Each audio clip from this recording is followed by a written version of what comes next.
Today we are focused on IPv4 addressing basics and private ranges, a fundamental topic for the CCNA exam. An IPv4 address is a 32-bit number, presented as 4 decimal numbers separated by dots, what we call dotted decimal notation. While modern networking is classless, the CCNA still expects you to recognize the historical address classes. Class A, starting with a first octet of 1 to 126, used a /8 mask.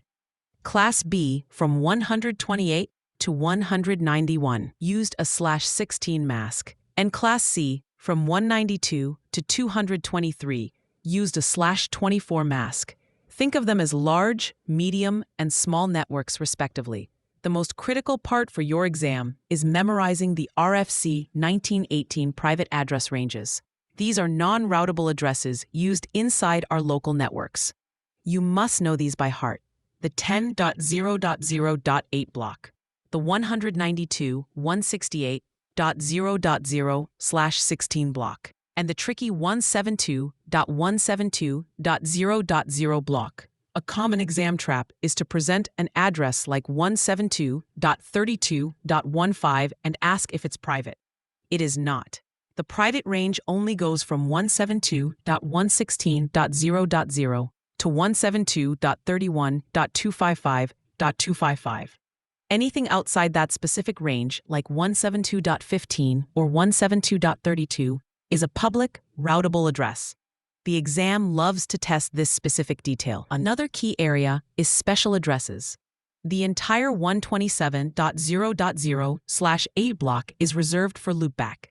Pinging 127.0.01 is a primary troubleshooting step to confirm the TCP/IP stack is working on a local machine. If a device is configured for DHCP but can't find a DHCP server, it will self-assign an address from the 169.254.0.0/16 range.